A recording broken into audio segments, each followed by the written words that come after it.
ছাত্র জনতার বিক্ষোভকে কেন্দ্র করে রণক্ষেত্রে পরিণত হয়েছে নেপালের রাজধানী কাঠমান্ডু। নিরাপত্তা বাহিনীর সাথে সংঘর্ষে পর্যন্ত প্রাণ গেছে অন্তত ১৯ জনের, আহত কয়েকশো। সরকারের দুর্নীতি এবং ফেসবুক, হোয়াটসঅ্যাপ সহ ২৫টির মতো সামাজিক মাধ্যম বন্ধের প্রতিবাদে বিক্ষোভে নামে শিক্ষার্থীরা। এতে যোগ দেন ব্যবসায়ী সহ সাধারণ মানুষও। অবরোধের সঙ্গে হামলা করা হয় পার্লামেন্ট চত্বরে। আন্দোলনকারীদের দমাতে মোতায়েন করা হয়েছে সেনাবাহিনী, জারি করা হয়েছে কারফিউ। জলকামান থেকে ছোড়া পানিতে ছত্রভঙ্গ হয়ে পড়েন আন্দোলনকারীরা। তবে কিছুক্ষণ পরেই কয়েকগুণ শক্তিতে আবারও রুখে দাঁড়ান নিরাপত্তা বাহিনীর সামনে। টিয়ার গ্যাস কিংবা বুলেট, কোনো কিছুকেই যেন বাধা মানছেন না নেপালের বিক্ষোভকারীরা।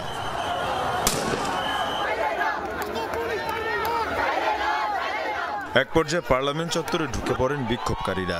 বিভিন্ন স্থানে ধরিয়ে দেন আগুন, চালানো হয় ভাঙচুর। একই চিত্র প্রেসিডেন্টের সরকারি বাসভবন, ভাইস প্রেসিডেন্টের বাসভবন, সিংহদরবার সহ বিভিন্ন গুরুত্বপূর্ণ স্থানগুলোতেও।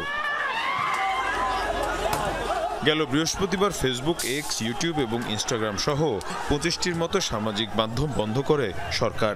কর্তৃপক্ষের দাবি, নেপালের নিয়ম মেনে এসব সোশ্যাল সাইটগুলোকে নিবন্ধন করতে বলা হয়, কিন্তু নির্দিষ্ট সময়ে প্রতিষ্ঠানগুলো তা করেনি, ফলে বন্ধ করা হয়েছে এগুলো। তবে আন্দোলনকারীদের দাবি, সরকারের দুর্নীতি নিয়ে সমালোচনা করা হয় এসব সামাজিক মাধ্যমে, ফলে বন্ধ করা হয়েছে এসব সাইট। ছোট থেকে বড় সব ধরনের ব্যবসার জন্য আমরা নির্ভর করে সোশ্যাল সাইটগুলো, তাই এগুলো বন্ধ করলে বড় ক্ষতির মুখে পড়বো আমরা। বিভিন্ন সংবাদের জন্য ফেসবুকের উপর নির্ভরশীল আমরা।